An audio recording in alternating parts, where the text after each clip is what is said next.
Olá, bom dia! Esse trabalho tem um título: A fluoxetina pode afetar a discriminação de estímulo? Um estudo de caso utilizando Match Sample. Os autores são Gabriel dos Santos Félix, Gabriela Medeiros Silva. O trabalho está no eixo temático Neurociência, Cognição e Comportamento. O trabalho, o controle de estímulo é introduzido a partir de um histórico de reforçamento, onde o participante ele começa a discriminar o estímulo presente a um estímulo distrator, podendo ser eles o controle de estímulo simples e o controle de estímulo condicionado. O controle de estímulo condicionado é quando tem um estímulo que é desejado condicionar e aquele estímulo distrator. E só é reforçado, só acontece o reforço na presença daquele estímulo específico, que é o estímulo condicionado.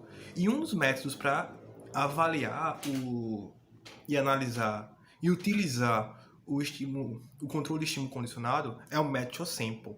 O Match Sample é basicamente quando um estímulo que é desejado condicionar é reforçado, ou seja, o reforço só acontece na presença daquele estímulo.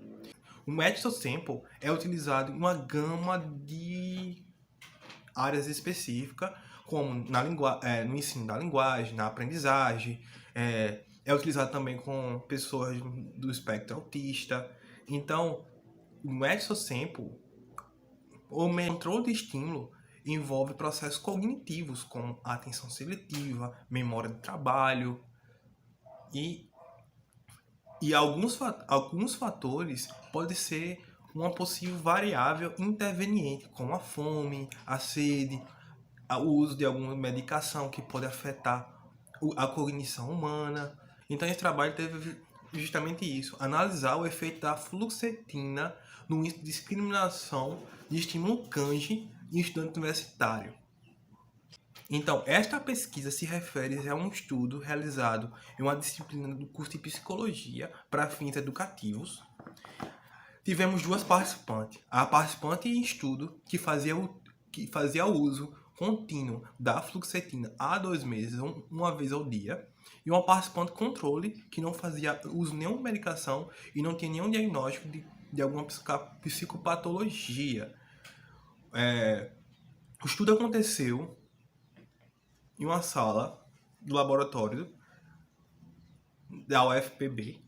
Lá, a participante era apresentada a um notebook onde estava o software do Kanji K, que nosso estudo utilizou o Kanji.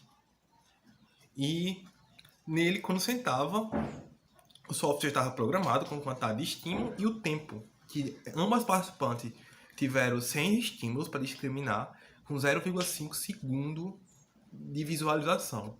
A participante sentava e recebia uma introdução de como funcionava o teste, e com isso começava o teste e ele aplicava iniciar. Quando iniciava, era apresentava um estímulo distrator e um estímulo que realmente queríamos que ela acertasse.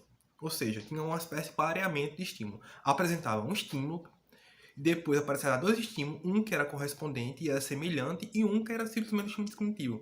Quando a participante acertava, ouvia um barulho que era o reforçamento naquela pesquisa. Ao término, as participantes responderam um questionário pós-teste que tinha a pergunta: quanto tempo você se alimentou? Quantas horas de sono? Se tomava algum medicamento psicotrópico? Se teve fome? Se teve alguma variável interveniente que impactou seu rendimento? Desta forma, tentamos mensurar se isso, de fato, a fluoxetina impactava o rendimento da participante. E nosso resultado era indicativo que a participante que fazia uso contínuo da fluoxetina teve um índice discriminativo inferior em comparação ao controle. E vale ressaltar que ambas tiveram um pareamento de idade, ambas não estavam com fome, tinham se alimentado recentemente, tiveram horas de sono equivalente. Então, desta forma, nossa hipótese foi confirmada. A participante que fazia uso da fluoxetina teve um desempenho inferior, porém, por causa do número reduzido da nossa amostra, a gente não consegue generalizar para outras amostragens, mas a gente pode tirar indícios que a fluoxetina pode estar impactando a cognição humana, sim. Mas por causa da nossa amostra reduzida, a gente não tem tanta acurácia. Por causa disso, a gente sugere que aconteça novos experimentos com amostragem maior para ter uma acurácia melhor do resultado, para que assim consiga ter uma generalização dos resultados.